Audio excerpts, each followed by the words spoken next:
വിഷാംശങ്ങളില്ലാത്ത ഭക്ഷണം കഴിക്കുക എന്നത് ഇന്നത്തെ കാലത്ത് വലിയ ബുദ്ധിമുട്ടുള്ള പ്രശ്നങ്ങളുള്ള ഒരു കാര്യം. കാരണം നാം ഇന്ന് ഉപയോഗിക്കുന്ന ധാന്യങ്ങളിലും പൊടികളിലും പഴവർഗ്ഗങ്ങളിലും ഒക്കെ തന്നെ മായങ്ങളുണ്ട്, മായം ചേർക്കലുകളുണ്ട് എന്ന് വളരെ കൃത്യമായി അറിയുന്നവരാണ് നമ്മളൊക്കെ.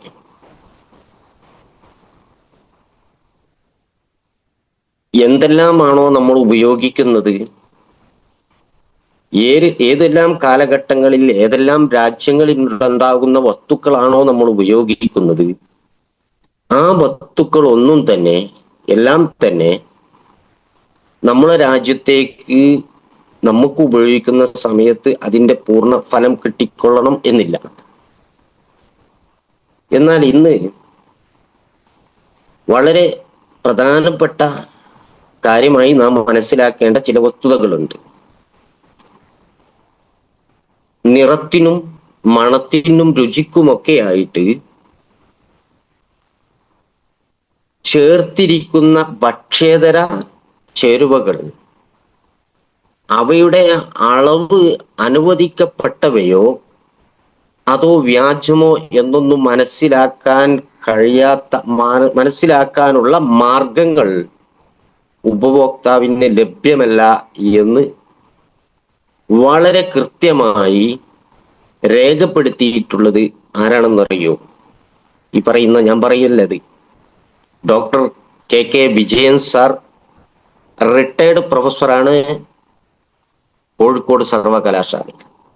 അവരുടെ പഠനത്തിന്റെ അടിസ്ഥാനത്തിൽ അവർ രേഖപ്പെടുത്തി വെച്ച കാര്യങ്ങളാണ് ഇത് പറയുന്നത്. എന്നാൽ അവിടെ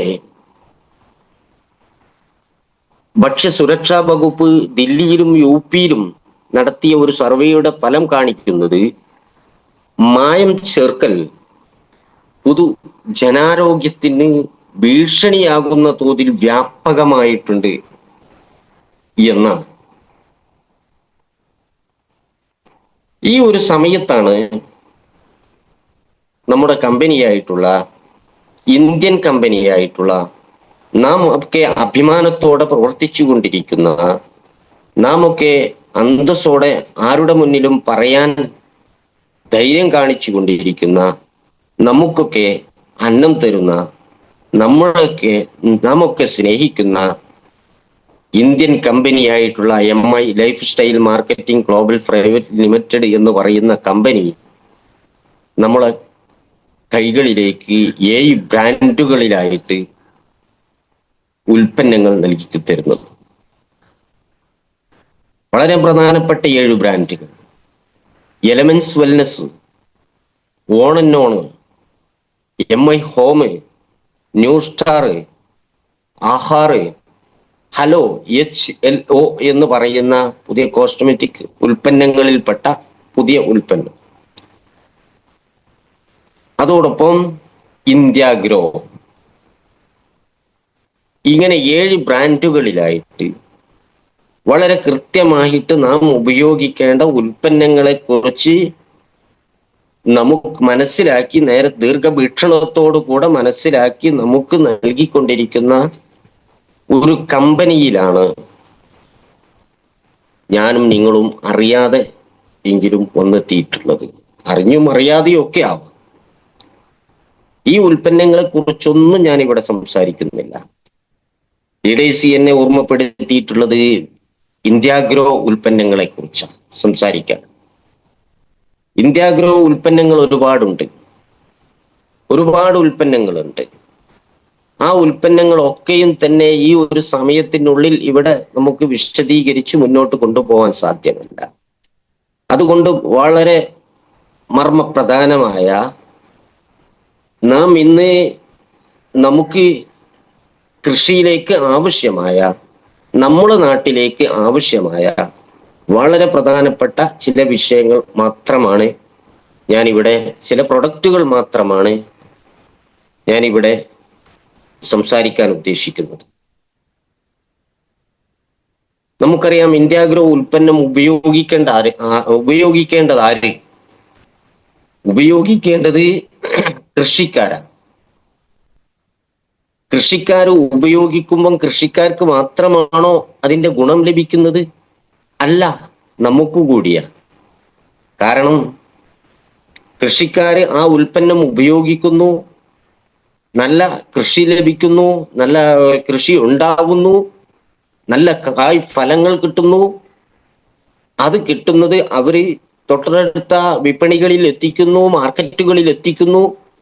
അവിടെ നിന്ന് നമ്മുടെ നാട്ടിലേക്കൊക്കെ അത് വരുന്നു, നാം അത് വാങ്ങി ഉപയോഗിക്കാൻ തയ്യാറാകുന്നു. എന്നുള്ളത് കൊണ്ട് നമുക്കിവിടെ അഭിമാനത്തോടെ പറയാൻ കഴിയും, നാം കഴിക്കുന്ന ഭക്ഷണം പോഷകാഹാരമുള്ളതാണ്. അവിടെ കെമിക്കലില്ലാത്ത ഭക്ഷണമാണ്. അതുകൊണ്ട് പോഷകാഹാരം ശരീരത്തിലേക്ക് ആവശ്യമാണ്. വിഷാംശങ്ങളില്ലാത്ത, കീടനാശിനികൾ ഉപയോഗിക്കാത്ത ഉൽപ്പന്നങ്ങൾ നാം ഉപയോഗിക്കുമ്പോൾ നമുക്ക് കിട്ടുന്ന ഗുണങ്ങൾ എന്തൊക്കെയുണ്ട് എന്നുള്ളതിനെ കുറിച്ച് നാം മനസ്സിലാക്കേണ്ടതുണ്ട്. അങ്ങനെ ഇവിടെ ഞാൻ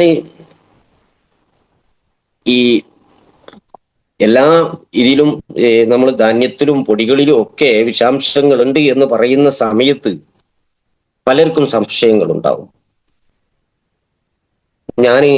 നമ്മളൊക്കെ വീട്ടിൽ ഉപയോഗിക്കുന്ന ഭക്ഷണങ്ങൾ വീട്ടിൽ ഉണ്ടാക്കി കഴിക്കല്ലേ, ഫാസ്റ്റ് ഫുഡ് കഴിക്കുന്നില്ലല്ലോ, മറ്റ് ഭക്ഷണങ്ങളൊന്നും കഴിക്കുന്നില്ലല്ലോ എന്നുള്ളതൊക്കെ. യഥാർത്ഥത്തിൽ ഭക്ഷണങ്ങൾ പാകം ചെയ്യാൻ വേണ്ടി നമുക്ക് കിട്ടുന്ന ഉൽപ്പന്നങ്ങളൊക്കെ തന്നെ അതിലൊക്കെ മായങ്ങളുണ്ട് എന്നുള്ളതാണ് വസ്തുത. വീട്ടിൽ നിന്നുണ്ടാക്കിയതാണെങ്കിൽ പോലും നമുക്ക് പൂർണ്ണമായി അത് നമുക്ക് പോഷകാഹാരത്തിൽ പെടും എന്ന് പറയാൻ പറ്റാത്തൊരവസ്ഥയിലേക്ക് കാര്യങ്ങൾ നീങ്ങിക്കൊണ്ടിരിക്കുക. ഇതിനൊക്കെ ചെറിയൊരു ഉദാഹരണത്തിലൂടെ ഞാൻ കടന്നു വരാം. നമുക്ക് ഇന്ന് പഴമക്കാരൊക്കെ പറയാറുണ്ട് നന്നായി മഞ്ഞപ്പൊടി ഉപയോഗിക്കണമെന്ന്. മഞ്ഞപ്പൊടി ഉപയോഗിക്കുന്നത് എന്തിനാ? നാം ഉണ്ടാക്കുന്ന ഭക്ഷണങ്ങളിൽ ഉള്ള വിഷാംശങ്ങൾ പുറന്തള്ളാനും നമ്മുടെ ശരീരത്തിൽ അടങ്ങിയിരിക്കുന്ന വിഷാംശങ്ങളെ പുറന്തള്ളാനും ഒക്കെയാ നന്നായി മഞ്ഞപ്പൊടി ഉപയോഗിക്കണം എന്ന് പറയാം. യഥാർത്ഥത്തിൽ നമ്മളൊക്കെ കറികളിലും മറ്റുമായിട്ട് നന്നായി മഞ്ഞപ്പൊടി ഉപയോഗിക്കാറുണ്ട്. പക്ഷെ ഈ മഞ്ഞപ്പൊടി നമ്മൾ വീട്ടിൽ ഉണ്ടാക്കിയ മഞ്ഞൾ എടുത്ത് ഉപയോഗിക്കാതെ നമ്മൾ വിപണിയിൽ നിന്ന് വാങ്ങുകയാണെങ്കിൽ നമ്മൾ തൊട്ടടുത്ത കടയിൽ നിന്ന് ഒരു പക്ഷേ 100 ഗ്രാം മഞ്ഞപ്പൊടി 25 രൂപക്ക് പോലും അത് കിട്ടുന്നുണ്ട്. യഥാർത്ഥത്തിൽ 7 കിലോ മഞ്ഞള് പച്ചമഞ്ഞള് അത് കളച്ച് 7 കിലോ മഞ്ഞളെടുത്ത് അത് ചുരണ്ടി പുഴുങ്ങി ഉണക്കി പൊടിച്ചാലേ 1 കിലോ മഞ്ഞൾപ്പൊടി കിട്ടുകയുള്ളൂ എന്നുള്ളത് കൊണ്ട് ഇന്നത്തെ മാർക്കറ്റ് നിലവാരം അനുസരിച്ച് 1 കിലോ പച്ചമഞ്ഞളിന് 60ഉം 70ഉം ഒക്കെ, ചില നാടുകളിൽ 70 ഉണ്ട്, ചില നാടുകളിൽ 60 ഒക്കെ ഉണ്ട്. ഈ ഒരു കാഴ്ചപ്പാട് വെച്ചിട്ട് ഇവിടെ 400 സംതിങ് റുപ്യ, 420ഓളം രൂപ എന്ത് വരുന്നുണ്ട്? 7 കിലോ മഞ്ഞളിന് തന്നെ കൊടുക്കണം. അതിന്റെ ലേബർ വർക്കുകൾ പുറമേയുണ്ട്. ഇങ്ങനെ വരുന്ന സമയത്ത് ശരിക്ക് ഒരു കാരണവശാലും 250നും 300നും ഒന്നും ഈ മഞ്ഞൾപ്പൊടി കൊടുക്കാൻ പറ്റൂല. അപ്പം പിന്നെ ഒന്നിരിക്കൽ അതിലെന്തുണ്ട്? മായം കലർന്നതായിരിക്കാം, വേറെന്തെങ്കിലും കൂട്ടുണ്ടായിരിക്കാം. അല്ലെങ്കിലോ മഞ്ഞളിന്റെ സത്തുകൾ മറ്റ് മരുന്ന് ഉപയോഗങ്ങൾക്ക് പോയതിനു ശേഷം അതിന്റെ ചണ്ടി എടുത്ത് പൊടിച്ചിട്ടായിരിക്കാം ഇത് വരുന്നത്. എന്തെങ്കിലും ഒന്നാവാം. ഏതായിരുന്നാലും ഞാൻ പറഞ്ഞു വരുന്നത്, മഞ്ഞൾപ്പൊടിയിൽ പോലും എന്തുണ്ട്? മായം ചേർക്കുന്നുണ്ട് എന്നുള്ളതാണ്. എന്താ ഈ മഞ്ഞൾപ്പൊടി എന്ന് പറയുന്നത്? നാം ശരീരത്തിൽ നിന്നുള്ള നമ്മുടെ ശരീരത്തിലുള്ള വിഷാംശങ്ങളെ നീക്കം ചെയ്യാൻ കഴിവുള്ള മഞ്ഞൾപ്പൊടിയിൽ പോലും നമുക്കിന്ന് മായമാണുള്ളത്. അതുകൊണ്ടാണ് നമ്മുടെ കമ്പനി ഇപ്പൊ ഇവിടെ നമുക്ക് മഞ്ഞൾപ്പൊടി വന്നിട്ടുണ്ട്. 1 കിലോ മഞ്ഞൾപ്പൊടിക്ക് 500 റുപ്യ വരുന്നത് 250 റുപ്യ 500 പാക്കറ്റിന് ധൈര്യമായിട്ട് ഉപയോഗിക്കുക. യാതൊരു പ്രശ്നവും അതുണ്ടാവില്ല. അപ്പോ അതൊക്കെ വാങ്ങി ഉപയോഗിക്കണം. പുറത്തുനിന്ന് മഞ്ഞൾപ്പൊടി വാങ്ങുന്നതിനേറെ ഗുണം ചെയ്യുന്ന ഏറ്റവും നല്ല ഉൽപ്പന്നങ്ങൾ ആ വിഷയത്തിലേക്കല്ല ഞാൻ കടന്നു വരുന്നത്. അപ്പൊ ഞാൻ ഇന്ത്യാഗ്രോ വിഷയത്തിലേക്ക് കടന്നു വരാം. അപ്പൊ നമുക്കിവിടെ ഈ ഇന്ത്യാഗ്രോ ഉൽപ്പന്നങ്ങൾ എന്ത് എന്നുള്ളതിനെ കുറിച്ചാണ് കാര്യങ്ങൾ ചർച്ച ചെയ്യുന്നത്. ഇന്ത്യാഗ്രോ ഉൽപ്പന്നങ്ങൾ എന്ന് പറയുന്നത് ഇന്ത്യൻ ഓർഗാനിക് ഉൽപ്പന്നമാണ്. അത് ഇന്ത്യാഗ്രോ ഒരു ജൈവ വള. ഇതിന്റെ ബ്രെയിനായി പ്രവർത്തിച്ചത് ആരാണെന്ന് പറയും ശാസ്ത്രജ്ഞൻ ഡോക്ടർ മോഹൻ വെൽഗംവാളാണ്. ഈ കമ്പനിയുടെ മാനേജ്മെന്റിന്റെ ഇതിന് ഒരു ലക്ഷ്യം ഉണ്ടായിരിക്കണം. ഒരു ഉൽപ്പന്നം ഇറക്കുന്ന സമയത്ത് അതിൻ്റെ ഒരു ലക്ഷ്യം വേണമല്ലോ. ആ ലക്ഷ്യം എന്ത്? അവിടെയാണ് വളരെ പ്രധാനപ്പെട്ട ഒരു പോയിന്റിലേക്ക് നമ്മൾ എത്തുന്നത്. കമ്പനിയുടെ ലക്ഷ്യം എന്ന് പറയുന്നത്, മാനേജ്മെന്റിന്റെ ലക്ഷ്യം എന്ന് പറയുന്നത് ആരോഗ്യകരമായ ഭാവിക്കായി ആരോഗ്യകരമായ ഭക്ഷണം വളർത്തുക എന്നതാണ്. അഥവാ ആരോഗ്യമുള്ള ഒരു തലമുറ രാജ്യത്ത് വളർന്നു വരേണ്ടതുണ്ട് എന്ന ദീർഘവീക്ഷണത്തോടുകൂടെ പ്രവർത്തിക്കുന്ന കമ്പനിയുടെ പേരാണ് MI lifestyle marketing global private limited എന്ന് പറയുന്ന കമ്പനി. അപ്പം ആരോഗ്യമുള്ള ഒരു തലമുറ ഭാവിയിൽ ഇവിടെ ജീവിക്കണമെങ്കിൽ ആരോഗ്യകരമായ ഭക്ഷണം വളർത്തുന്നതിനാവശ്യമായ ജൈവവളങ്ങൾ ഇറക്കിയേ പറ്റൂ എന്ന ഒരു ദീർഘവീക്ഷണം കമ്പനിക്കുണ്ട്. എന്നാൽ അതിന്റെ നിർമ്മാണം എങ്ങനെ? ഐഫോൺ ഓർഗാനിക് ഇന്റർനാഷണൽ 3ാം തലമുറ നാനോ ടെക്നോളജി അടിസ്ഥാനമാക്കിയുള്ളതാണ്.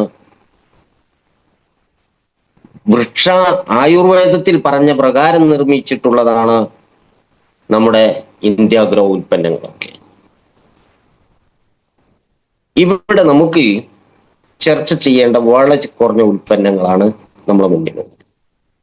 ഇന്ത്യാഗ്രോ ഉൽപ്പന്നങ്ങൾ ഒരുപാട് ഉൽപ്പന്നങ്ങളുണ്ട്.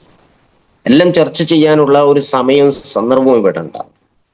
ഈ പറയുന്ന കാര്യങ്ങളിൽ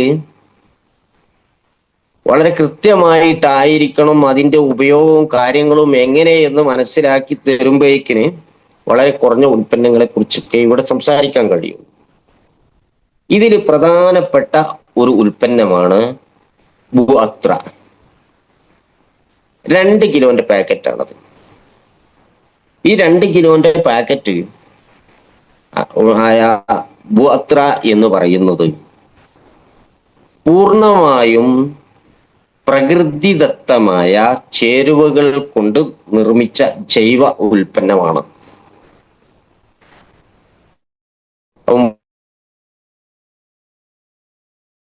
മനസ്സിലായോ? പ്രകൃതിദത്തമായ ചേരുവകൾ കൊണ്ട് നിർമ്മിച്ച ജൈവ ഉൽപ്പന്നമാണ്. അഗ്നിപർവ്വത ചാരം അതിൽ അടങ്ങിയിട്ടുണ്ട്. നമ്മള് പഴയ കാലങ്ങളിലൊക്കെ വെണ്ണീര് ഒക്കെ കൊടുക്കുന്നുണ്ടല്ലോ. അത് ഒരു അഗ്നിപർവ്വത ചാരത്തിനോട് യോജിക്കുന്നുണ്ട്. വെണ്ണീര് എന്ന് പറയും. അത് ഈ അഗ്നിപർവ്വത ചാരം ഉള്ളതിനാല് പ്രൈമറി ന്യൂട്രിയൻസ് ധാരാളം അതിൽ ലഭിക്കുന്നുണ്ട്. അപ്പോൾ ആദ്യത്തെ ഒരു പണി നടക്കുന്നുണ്ട് എന്നുള്ളത്. പിന്നെ ബുഅത്രയിൽ എന്തുണ്ട്? സൾഫർ ഉണ്ട്, മെഗ്നീഷ്യം ഉണ്ട്, കാൽഷ്യം ഉണ്ട്. ഇതെല്ലാം അടങ്ങിയിട്ടുള്ളതിനാൽ മണ്ണിന്റെ pH ലെവൽ നിലനിർത്തും എന്നുള്ളത്. എല്ലാ ഭൂമിയും ഒരേ മാതിരിയല്ല. കൃഷിക്ക് അനുയോജ്യമായ ഭൂമികളുണ്ട്, ചില ഭൂമികൾ കൃഷിക്ക് അനുയോജ്യമല്ലാത്തതുണ്ട്. അതായത് pH, പൊട്ടാസ്യം, ഹൈഡ്രജൻ ഇതെല്ലാം ലെവല് നിലനിർത്തേണ്ടതുണ്ട്. അപ്പൊ അത് നിലനിർത്താൻ നമ്മളെ ബുഅത്രക്ക് സാധിക്കുന്നുണ്ട്. ഇത് കാരണം കൊണ്ട് എന്താ ഇവിടെ സംഭവിക്കുന്നത്? മണ്ണിലുള്ള വൈറസ് ബാക്ടീരിയ പെറ്റുപെരുകുന്നത് തടയും. പിന്നെ അതിനെ മണ്ണിന്റെ ഘടന മാറ്റി മാറ്റിമറച്ചുകൊണ്ട് വൃക്ഷങ്ങൾക്ക് ആവശ്യമായ പോഷകങ്ങൾ മണ്ണിൽ നിന്ന് തന്നെ ധാരാളം ലഭിക്കും. pH ലെവല് നിലനിർന്നു കഴിഞ്ഞാൽ മണ്ണിന്റെ അടിയിലേക്ക് അത് ഇറങ്ങിച്ചെല്ലുകയും അവിടെ നിന്ന് മണ്ണിൽ തന്നെ ധാരാളം പോഷകങ്ങളുണ്ട്. ഒരു വൃക്ഷത്തിന് ആവശ്യമായ പോഷകങ്ങൾ കൃത്യമായി മണ്ണിൽ തന്നെയുണ്ട്. പക്ഷെ ആ മണ്ണിലുള്ളതിനെ വലിച്ചെടുക്കാനുള്ള ഒരു ശക്തി ഇവിടെ കിട്ടുന്നുണ്ട്. ആ ശക്തി കിട്ടുന്ന ഉൽപ്പന്നം എന്താണ്? അത്രയാണ്. എന്നാൽ ഈ ഭൂവത്ര ഉപയോഗിക്കുന്നത് കാരണം മണ്ണിര പോലുള്ള ഉപകാരപ്രദമായ ജീവികൾക്ക് ഇത് ഹാനികരമല്ല. അപ്പം പഴയ കാലത്തൊക്കെ പറമ്പിലൊക്കെ വെട്ടിമറിക്കുന്ന സമയത്ത് ഒരുപാട് മണ്ണിരകളെയും ഇതൊക്കെ കാണാൻ സാധിച്ചിരുന്നു. ഇന്നത് കാണുന്നില്ല. കാരണം എന്ത്? കൊന്നൊടുക്കിയതാ. കീടനാശിനിയുടെ ഉപയോഗം കാരണമാണ് ഭൂമിയിൽ നിന്നത് നശിച്ചു പോയത്. ഇവിടെ ഉപകാരപ്രദമായ മണ്ണിരകളുണ്ട്. അത് വേണം ഭൂമിയിൽ. അതിന് എന്തില്ല, ഇത് ഹാനികരമല്ല. പിന്നെ ഇവിടെ എന്താണ് ഇതിട്ട് കൊടുത്താൽ സംഭവിക്കുന്നത്? വേരുകളെ ശക്തിപ്പെടുത്താൻ ഇത് സഹായിക്കും. ഗോത്ര ഇട്ടാൽ വേരുകൾ ആഴത്തിൽ ഇറങ്ങിച്ചെല്ലും, അത് ശക്തിപ്പെടുത്തും, അതിനത് സഹായിക്കും. ഇവിടെ നാം ശ്രദ്ധിക്കേണ്ട ഒരു കാര്യം എന്താ? ഗോത്ര മണ്ണിൽ പ്രയോഗിച്ചാൽ കൃഷിയിൽ ആവശ്യത്തിന് ഈർപ്പം അഥവാ നനവ് ഉണ്ടായിരിക്കണം എന്നുള്ളതാ. അത് ശ്രദ്ധിക്കണം. അഥവാ ഒന്നിരിക്കൽ നനക്കുന്ന തോട്ടത്തിൽ അല്ലെങ്കിൽ മഴയുള്ള കാലത്ത് ആ സമയത്തെ എന്ത് ചെയ്യാൻ പറ്റുള്ളൂ? ഇത് ഉപയോഗിക്കാൻ പറ്റുള്ളൂ. അങ്ങനെയുള്ള സമയത്ത് അങ്ങനെയുള്ള തോട്ടത്തിലെ ഈർപ്പം നിലനിൽക്കുള്ളൂ.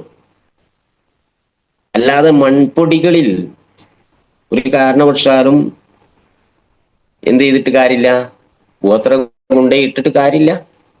അതിന്റെ പൂർണ്ണ ഫലം കിട്ടൂല. അപ്പം മണ്ണിന് നനവുണ്ടായിരിക്കണം. നനവുണ്ടാവുമ്പോഴാണ് ഇതിന്റെ പൂർണ്ണ ഫലങ്ങൾ കിട്ടുക എന്നുള്ളതാണ്. ഇവിടെ പലരും ചോദിക്കാറുണ്ട്, അല്ല ഇത് ബോത്തറിന്റെ കൂടെ നമുക്ക് ഇംഗ്ലീഷ് വളം എന്തെങ്കിലുമൊക്കെ ചേർത്തി കൊടുത്തൂടെ എന്ന്. പറ്റൂല. ഇംഗ്ലീഷ് വളം ചേർത്ത് കൊടുക്കാൻ നമ്മളെ ബോത്തറിന്റെ കൂടെ ചെയ്യരുത്. അങ്ങനെ ഇംഗ്ലീഷ് വളം ഇട്ട ഒരു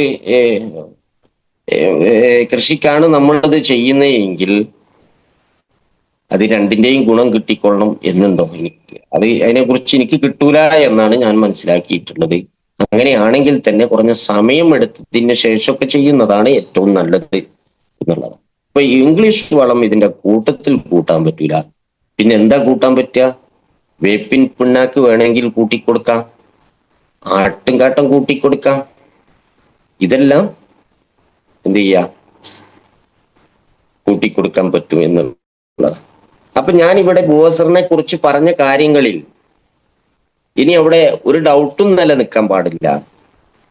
കാരണം ഇതിലെന്തുണ്ട്? അഗ്നി പർവ്വത ചാരുണ്ട്. അതുകൊണ്ട് പ്രൈമറി ന്യൂട്രിയൻസ് ഇതിൽ ധാരാളം ലഭിക്കുന്നുണ്ട്. സൾഫർ ഉണ്ട്, മെഗ്നീഷ്യം ഉണ്ട്, കാൽസ്യം ഉണ്ട് അടങ്ങിയിട്ടുള്ളതിനാൽ മണ്ണിന്റെ pH ലെവൽ നിലനിർത്തുന്നുണ്ട്. ഇതൊക്കെ ഉള്ളതിനാൽ എന്ത് ചെയ്യും? മണ്ണിലുള്ള വൈറസ് ബാക്ടീരിയ പെറ്റുപെരുകുന്നത് തടയുന്നുണ്ട്.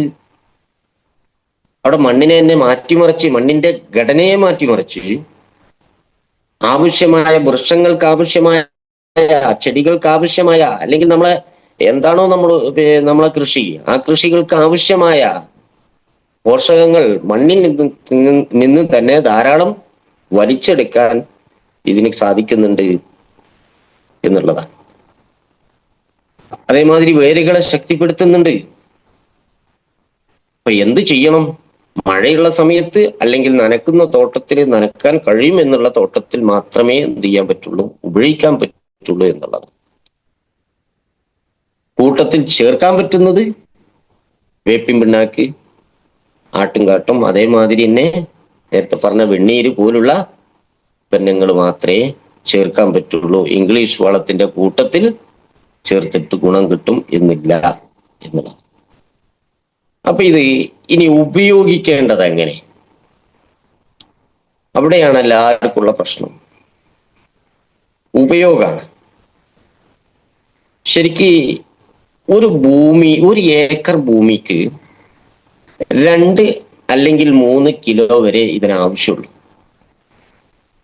2 കിലോ അല്ലെങ്കിൽ 3 കിലോ. എന്താ ഈ 2ഉം 3ഉം പറയാൻ കാരണം? വൃക്ഷങ്ങളുടെ വലിപ്പത്തിനനുസരിച്ച് കൊടുക്കേണ്ടതാണ് എന്നുള്ളത് കൊണ്ടാ.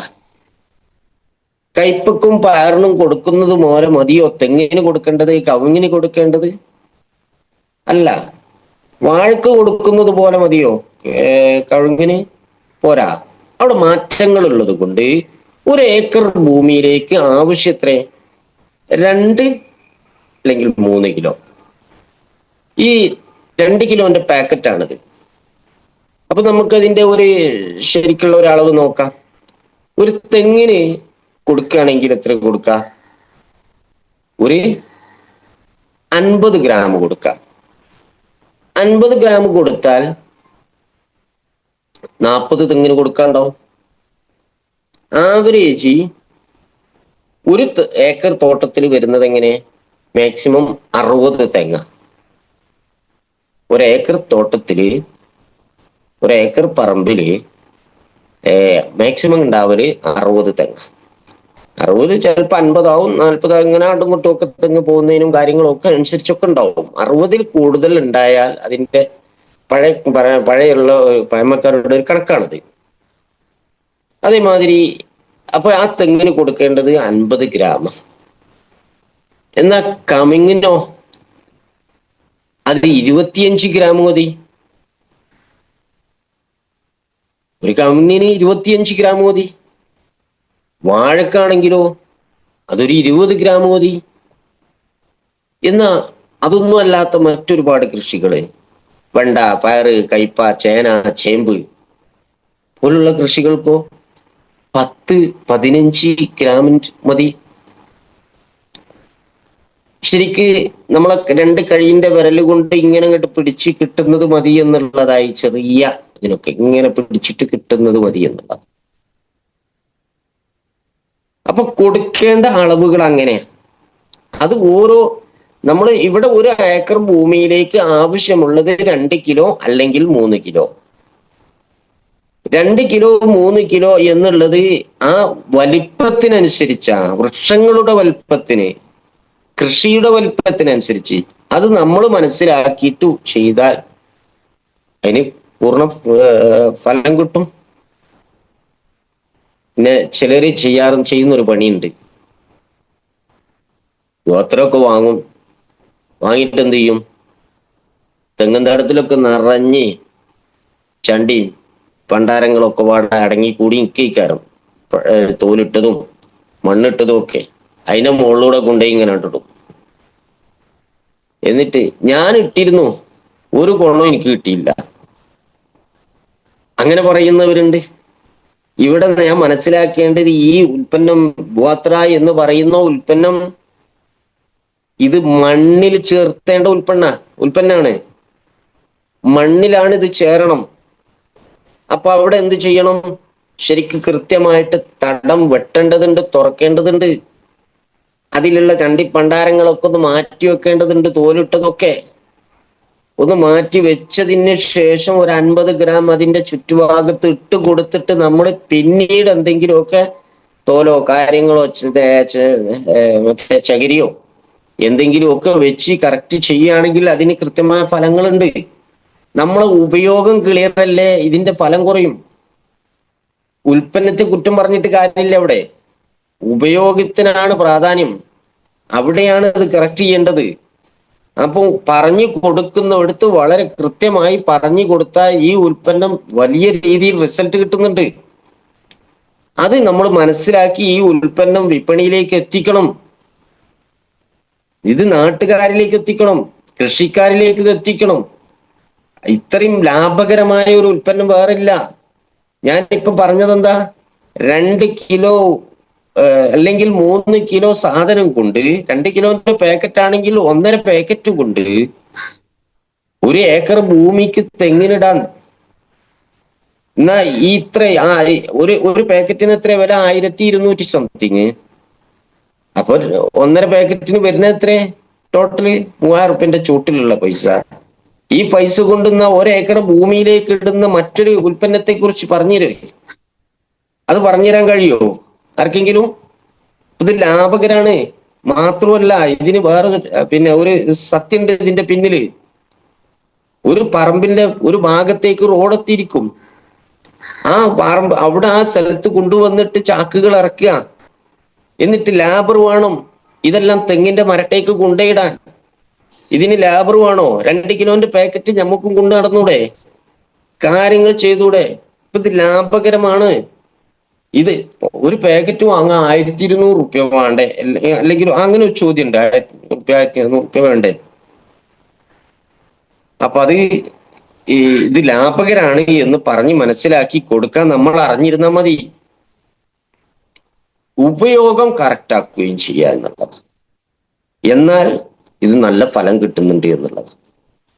അപ്പോ എങ്ങനെയാണ് ബുഹോത്ര ഉപയോഗിക്കേണ്ടതെന്നും ബുഹോത്രയിൽ അടങ്ങിയിട്ടുള്ള കാര്യങ്ങൾ എന്തെന്നും ബുഹോത്ര എന്തെല്ലാം പ്രവർത്തനമാണ് ചെയ്യുന്നത് എന്നും ഞാൻ പറഞ്ഞിട്ടുണ്ട് എന്ന് ഞാൻ മനസ്സിലാക്കുന്നു.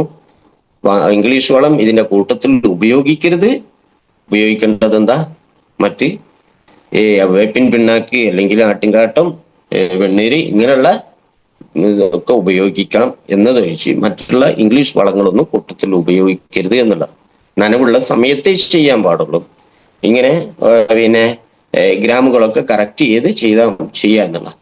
പിന്നെ മറ്റൊരു ഉൽപ്പന്നമാണ് ഗ്രോ മാജിക്. ഞാൻ പറഞ്ഞത് എല്ലാ ഉൽപ്പന്നം കൂടെ പറയാനുള്ള സമയം ഇവിടെ കിട്ടൂല. നമുക്ക് ചെറിയ സംശയങ്ങളും കാര്യങ്ങളും ഒക്കെ ഉണ്ടെങ്കിൽ അതൊക്കെ നമുക്ക് തീർക്കണമല്ലോ. ഗ്രോ മാജിക്, ഈ ഗ്രോ മാജിക് അഡ്വാൻസ് എന്ന് പറയുന്ന ഉൽപ്പന്നം നെൽകൃഷിക്ക് ഇടാം. വളരെ കുറച്ച്, 1 ഏക്കർ നെൽകൃഷിക്ക് ആകെ 2 കിലോന്റെ ഒരു പാക്കറ്റേ ആവശ്യമുള്ളൂ. ഇവിടെ ഞാൻ അവിടെ വരുന്നുണ്ട്. ഈ ഗ്രോ മാജിക് എന്താണ്? ഗ്രോ മാജിക് അഡ്വാൻസ് എന്ന് പറയുന്നത് 100 ഗ്രാമിന്റെ ഒരു പാക്കറ്റാ. അത് നമ്മൾ ഉപയോഗിച്ചാലുള്ള ഗുണങ്ങൾ എന്തൊക്കെ എന്ന് ആദ്യം പറയാം. വൃക്ഷങ്ങളുടെ അല്ലെങ്കിൽ ചെടികളുടെ അല്ലെങ്കിൽ നമ്മളെ കൃഷിയുടെ വളർച്ചയ്ക്ക് അതിന്റെ വേഗത കൂടും. ഇവിടെ മനസ്സിലാക്കണം ഇതുകൊണ്ടുള്ള ഗുണങ്ങൾ എന്തൊക്കെയെന്നുള്ളത്. അതിന്റെ വളർച്ചയ്ക്ക് വേഗത കൂടും. 90% കായ്ഫലം ലഭിക്കും. 90% കായ്ഫലം ലഭിക്കും എന്ന് പറഞ്ഞാൽ ഏതെങ്കിലും ഉൽപ്പന്നം ഇട്ടിട്ട് ഏതെങ്കിലും വളം ചെയ്തിട്ട് 90% പോയിട്ട് കൃഷിക്കാരനെ സംബന്ധിച്ചിടത്തോളം 60% തന്നെ കായ്ഫലം ലഭിച്ചാൽ ലാഭകരമാണ്. പിന്നെ 90% ലഭിച്ചാലോ ഡബിൾ ലാഭകരമല്ലേ? ഈ കാര്യം നമുക്ക് പറഞ്ഞ് മനസ്സിലാക്കി കൊടുക്കാൻ കഴിയണം. എന്താണ് 90% ലാഭകരം ലഭിക്കാനുള്ള കാരണം? അത് നാം മനസ്സിലാക്കുക. അതായത് ഇവിടെ 90% ലാഭകരം ലഭിക്കാനുള്ള കാരണം എന്താ പറയുക? ഇതിൽ കൂടുതൽ പെൺപൂക്കളെയാണ് സൃഷ്ടിക്കുന്നത് എന്നുള്ളത് നമ്മൾ പലപ്പോഴും കേട്ടിട്ടുണ്ടാവും. കഴുക് നന്നായി പൂത്തിരുന്നു, അല്ലെ മാവ് നന്നായി പൂത്തിരുന്നു, പക്ഷെ പൂങ്കളെല്ലാം കൊഴിഞ്ഞുപോയി. പക്ഷെ നമുക്ക് കൊഴിയാത്തതേ കായ്ഫലങ്ങളായിട്ട് കിട്ടിയിട്ടുള്ളൂ. അപ്പം വളരെ കുറവാണ് എന്നുള്ളത്. എന്താ കൊഴിഞ്ഞു പോകാൻ കാരണം? പൂക്കളിലും ഉണ്ട് ആൺപൂക്കളും പെൺപൂക്കളും ഉണ്ട്. കൊഴിഞ്ഞു പോകുന്നതൊക്കെ ആൺപൂക്കളാ. ഇവിടെ പെൺപൂക്കളെ മാത്രമാണ് നമ്മളെ ഈ പെൺപൂക്കളെയാണ് കൂടുതൽ സൃഷ്ടിക്കുക എന്നുള്ളതാ. അതുകൊണ്ടാണ് 90% കായ്ഫലം കിട്ടാൻ കാരണം. അപ്പം ഇവിടെ പൂക്കളും കായ്കളും കൊഴിയുന്നത് കൊറയൂല. എന്നാൽ കായ്ഫലങ്ങൾക്ക് നല്ല രുചി ഉണ്ടാവും. നല്ല രുചി ഉണ്ടായ അതിന്റെ ഗുണം നമുക്കും അല്ലേ, കൃഷിക്കാർക്ക് മാത്രമല്ലല്ലോ. നമുക്കത് വാങ്ങി ഉപയോഗിക്കുമ്പോൾ നമുക്കും അത് മെച്ചല്ലേ, നല്ല രുചി ഉണ്ടാവും. കൃഷിക്കാരനെ സംബന്ധിച്ചിടത്തോളം നല്ല ഭാരവും കിട്ടും.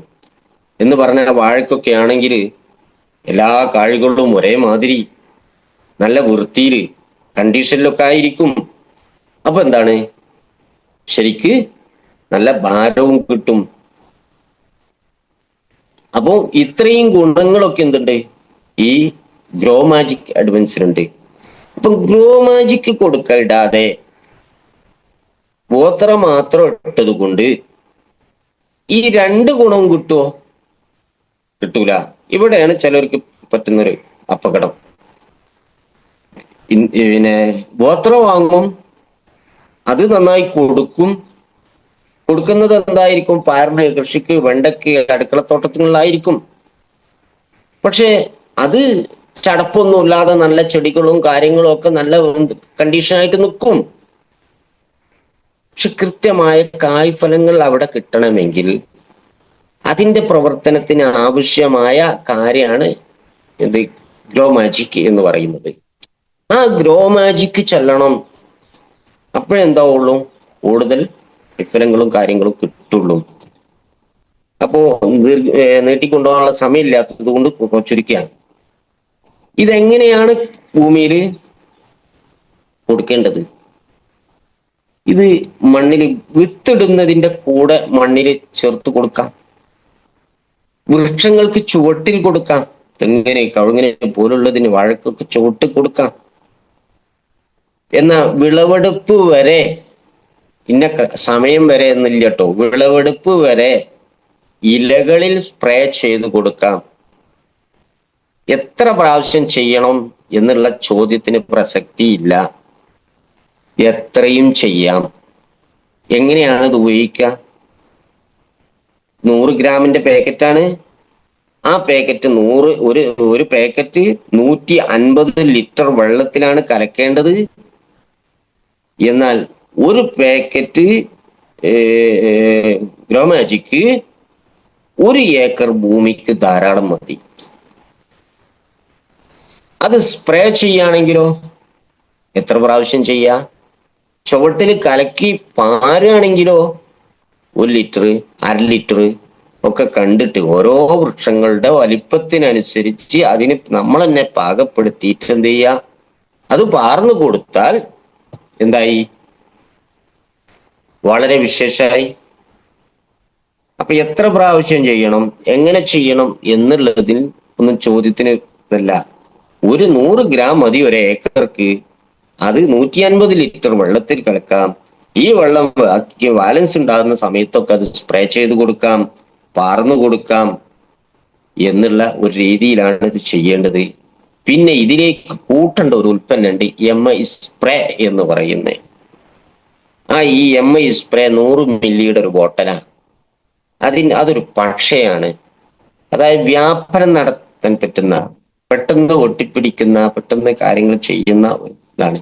ഇത് ഈ ഗ്രോ മാജിക്കില് ഒരു പാക്കറ്റ് ഗ്രോ മാജിക് 100 ഗ്രാമിന്റെ ഗ്രോ മാജിക് കലക്കുന്ന സമയത്ത് അത് 50 മില്ലി എന്ത് ചെയ്യേണ്ടതുള്ളൂ, MI സ്പ്രേ അതിലേക്ക് കൂട്ടേണ്ടതുള്ളൂ.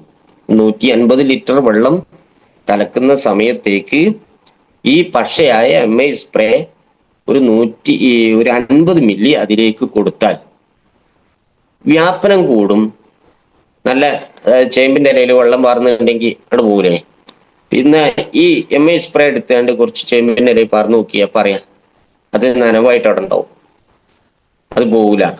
അപ്പോൾ ഇതേമാതിരി ഒരു വ്യാപനം നടത്താനും കാര്യങ്ങൾക്ക് പെട്ടെന്ന് സ്പ്രെഡ് ആവാനും ഒക്കെ നല്ല ഒരു ഉൽപ്പന്നം കൂടെയാണ് MI സ്പ്രേ. സമയം അധികരിപ്പിച്ചത് കൊണ്ട് മറ്റുള്ള ഉൽപ്പന്നങ്ങളിലേക്കൊന്നും ഞാൻ കടക്കാതെ ഇത്രയും ആണ് നമ്മൾ ആദ്യമായിട്ട് ചെയ്യേണ്ട, കൃഷിക്ക് ചെയ്യേണ്ട കാര്യങ്ങൾ. ഇപ്പൊ ഉമർ സാർ പറഞ്ഞതിന്റെ ആകത്തുക ഒന്ന്, അദ്ദേഹം നമ്മുടെ കയ്യിലുള്ള പ്രൊഡക്റ്റുകൾ അതിന്റെ ഉപയോഗം എന്തിനാണ് എന്നതാണ്. ഒന്ന്, ഭക്ഷണത്തിലെ മായം എന്ന് പറയുന്നത് ഇന്ന് സാർവത്രികമാണ്, നമുക്ക് അറിയാം. നമ്മുടെ ഗൂഗിൾ സൈറ്റിലൊക്കെ നോക്കിയാൽ ഇന്ന് ഭക്ഷണത്തിലെ മായങ്ങളും ഓരോ വിഭാഗത്തിലുള്ളത് കൊണ്ട് നമുക്ക് ഏൽക്കുന്ന ആഘാതം, നമ്മൾ മറ്റുള്ള ആളുകൾക്ക് റെക്കമെൻഡ് ചെയ്യുമ്പോൾ ആളുകൾക്ക് കാര്യങ്ങൾ പറഞ്ഞ് മനസ്സിലാക്കി കൊടുക്കാൻ നമ്മൾ സമീപിക്കേണ്ട ഒരു കാര്യമാണ് അദ്ദേഹം പറഞ്ഞത്. അപ്പൊ ഭക്ഷണത്തിലെ മായങ്ങൾ എന്ത് അപകടം വരുത്തുന്നു എന്ന് നമ്മൾ മനസ്സിലാക്കുക ഒന്ന്. അപ്പൊ അതിൽ നിന്നൊരു സുരക്ഷിതത്വം നമുക്ക് ഉണ്ടാകുന്നതിന് കാലോചിതമായി നമ്മുടെ കമ്പനി നമുക്ക് റെക്കമെൻഡ് ചെയ്തതാണ് ഇന്ത്യാഗ്രോ പ്രൊഡക്റ്റ്. അപ്പൊ അത് ഉപയോഗിക്കുന്ന രീതിയാണ് ഇന്ത്യാഗ്രോ പ്രൊഡക്റ്റ് എന്ന് പറയുമ്പോൾ അത് മാത്രം ഒരു വളം ആണ്, അത് മാത്രം ഇട്ടാൽ മതി എന്നല്ല, രാസവളങ്ങളോട് കൂട്ടിക്കലർത്തിയും മറ്റും അത് ഉപയോഗിക്കുന്നത് ശരിയല്ല എന്ന് ഉമർ സാർ പറഞ്ഞു. എന്നാൽ നമ്മൾ ഭക്ഷണം കഴിക്കുമ്പോൾ അച്ചാറ് പപ്പടം ഒക്കെ കൂട്ടുന്നത് എന്തിനാ? അതിന് കൂടുതൽ ടേസ്റ്റ് ഉണ്ടാവാനും കൂടുതൽ ഫുഡ് കഴിക്കാനുമാണ്. ഒരു കുട്ടിക്ക് ന്യൂട്രീഷൻ പ്രൊഡക്റ്റ് ഒരു ഡോക്ടർ വിറ്റാമിൻ എന്നത് കൊടുക്കുകയും അതോടൊപ്പം ഉമ്മ പാല് കൊടുക്കും വേണം എന്നതുപോലെ രണ്ട് രീതിയിലാണ് നമ്മുടെ വളപ്രയോഗം ഞാൻ മനസ്സിലാക്കിയത്. ഒന്ന്, നല്ല വളക്കൂറുള്ള മണ്ണിൽ നമ്മുടെ പ്രൊഡക്റ്റുകൾ കൊടുക്കുമ്പോൾ അതിന് സാധാരണ കർഷകർ ഉപയോഗിക്കുന്ന രീതി ഉണ്ട്. അതായത് അതിന് കൂടുതൽ വളർച്ചയ്ക്ക് വേണ്ടിയിട്ടും അതിന്റെ ഭംഗിക്ക് വേണ്ടിയും വേരോട്ടത്തിന് വേണ്ടിയിട്ടൊക്കെ അതൊക്കെ കെമിക്കലുകളും വിഷാംശങ്ങളുമാണ്. അപ്പൊ അതിന് പകരം നമ്മുടെ പ്രൊഡക്റ്റുകൾ വളരെ പവർഫുൾ ആണ്. അപ്പോൾ നിലവിൽ വളക്കൂറുള്ള മണ്ണിലാവുമ്പോൾ കൂടുതൽ വളങ്ങളൊന്നും ഇല്ലാതെ നമ്മുടെ ഇന്ത്യാഗ്രോ പ്രൊഡക്റ്റ് മാത്രം മതി. എന്നാൽ സാധാരണഗതിയിൽ വളക്കൂറ് കുറവുള്ള ചില സ്ഥലങ്ങളിൽ അതുപോലെ മണ്ണിന്റെ pH പോലത്തെ സംഗതികളൊക്കെ പരിഗണിച്ചുകൊണ്ട് അതിനെ ശരിപ്പെടുത്തുന്നതിന് നമ്മുടെ പ്രൊഡക്റ്റുകൾ കൃത്യമായ രീതിയിൽ ഉപയോഗപ്പെടുത്തണം. അപ്പൊ അത് കൃഷി ചെയ്യുന്ന ആളുകൾക്ക് അതിനെക്കുറിച്ച് കൃത്യമായി അല്ലെങ്കിലും കർഷകരോട് നമ്മുടെ പ്രൊഡക്റ്റ് റെക്കമെൻഡ് ചെയ്താൽ നമ്മുടെ വെൽനസ് പ്രൊഡക്റ്റുകളെക്കാൾ ഏറെ ആളുകൾ കൂടുതൽ റീപർച്ചേസ് ചെയ്യാൻ സാധ്യതയുള്ള, കാരണം 15 ദിവസം കൂടുമ്പോൾ കൃത്യമായിട്ട് അത് ഉപയോഗിക്കുന്ന രീതിയാണ് ഇപ്പൊ ഞാൻ റെക്കമെൻഡ് ചെയ്ത സ്ഥലങ്ങളിലൊക്കെ എനിക്ക് അനുഭവപ്പെടുന്നത്. ഞാൻ തന്നെ കൃഷി ചെയ്യുന്ന ആളാണ്. അപ്പൊ അതിന്റെ ഉപയോഗക്രമം ആളുകൾ മനസ്സിലാക്കിയാൽ തീർച്ചയായും ആളുകൾ അത് വീണ്ടും വീണ്ടും വാങ്ങിച്ചുകൊണ്ടിരിക്കും. അതോടൊപ്പം അതുകൊണ്ടുണ്ടാകുന്ന വിളവിന് ഒരു വളർച്ച മാത്രമല്ല, അതിന്റെ വലിയ ഗുണം എന്താണ് എന്നുകൂടെയാണ് ഉമർ സാർ പറഞ്ഞത്.